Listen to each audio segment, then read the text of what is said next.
ಸಚಿವ ಎಸ್ ಅಂಗಾರ ಅವರು ಇಂದು ಕುಂದಾಪುರದ ಆನೆಗುಡ್ಡೆ ದೇವಸ್ಥಾನಕ್ಕೆ ಭೇಟಿ ನೀಡಿ ದೇವರ ದರ್ಶನ ಪಡೆದರು. ಬಳಿಕ ಸುದ್ದಿಗಾರರೊಂದಿಗೆ ಮಾತನಾಡಿದ ಅವರು, ಕೋಟಾ ಶ್ರೀನಿವಾಸ್ ಪೂಜಾರಿ ಹಾಗೂ ನಾನು ಒಂದೇ ಸರ್ಕಾರದವರು. ಅವರು ಸಚಿವರು, ಈಗ ನಾನು ಸಚಿವ. ಅವರ ಉದ್ದೇಶ ಯೋಜನೆಯಲ್ಲಿ ಯಾವುದೇ ಗೊಂದಲಗಳಿಲ್ಲ. ಹೆಚ್ಚುವರಿಯಾಗಿ ನಾವೇನು ಅಭಿವೃದ್ಧಿ ಮಾಡಬೇಕು ಅದನ್ನು ಗಮನದಲ್ಲಿಟ್ಟುಕೊಂಡು ಕೆಲಸ ಮಾಡುತ್ತೇವೆ ಎಂದರು. ಮೀನುಗಾರರ ಸಾಲ ಮನ್ನಾದ ಬಗ್ಗೆಯೂ ಮುಖ್ಯಮಂತ್ರಿಯವರ ಗಮನಕ್ಕೆ ಮತ್ತೆ ತರಲಾಗುವುದು ಎಂದು ಇದೇ ವೇಳೆ ಹೇಳಿದ್ದಾರೆ.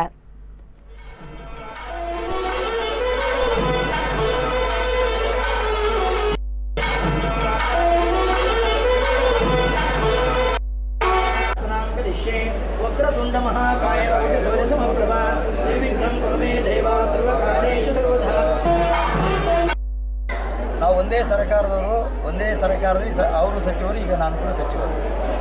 ಏನು ನಮ್ಮ ಉದ್ದೇಶ ಇದೆ, ಅವರು ಏನು ಪ್ಲ್ಯಾನನ್ನು ಮಾಡಿದ್ದಾರೆ, ಅದರಲ್ಲಿ ಯಾವುದೇ ರೀತಿಯ ಗೊಂದಲಗಳಿಲ್ಲ.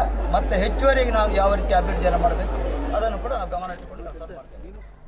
ಇನ್ನು ಇದೇ ಸಂದರ್ಭ ಕಡಲ್ ಕುರಿತ ವಿಚಾರವಾಗಿ ಮಾತನಾಡಿದ ಅವರು, ಕರಾವಳಿಯಾದ್ಯಂತ ಕಡಲ್ ಕುರಿತ ಸಮಸ್ಯೆಯನ್ನು ನಿವಾರಿಸಲು ಸಂಬಂಧಪಟ್ಟ ಇಂಜಿನಿಯರ್ಗಳೊಂದಿಗೆ ಚರ್ಚಿಸಲಾಗುವುದು. ಯಾವ ರೀತಿಯ ತಂತ್ರಗಾರಿಕೆಯನ್ನು ಬಳಸಲಾಗುತ್ತದೆ ಎಂಬುದರ ಬಗ್ಗೆ ಮಾಹಿತಿ ಕಲೆ ಹಾಕುತ್ತೇನೆ ಎಂದು ಎಸ್ ಅಂಗಾರ ತಿಳಿಸಿದ್ದಾರೆ. ಮುಖ್ಯಮಂತ್ರಿಯವರು ಗಮನ ತರಬೇಕಾಗಿದೆ. ಮತ್ತು ಈ ಹಿಂದೆ ಏನೇನು ಇಲಾಖೆಯಿಂದ ಪ್ರಸ್ತಾವನೆ ಕೊಟ್ಟಿದ್ದಾರೆ ಅದನ್ನೆಲ್ಲ ತಿಳ್ಕೊಂಡು ಮತ್ತೆ ನಾನು ಮುಂದುವರಿಯುವ ಕೆಲಸ ಮಾಡ್ತೀನಿ. ಉಸ್ತುವಾರಿ ಬಗ್ಗೆ ಇಲ್ಲ, ಅದು ಗೊತ್ತಿಲ್ಲ ನನಗೆ. ಆ ವಿಷಯ ನನಗೆ ಇಷ್ಟ ಬಂದಿಲ್ಲ.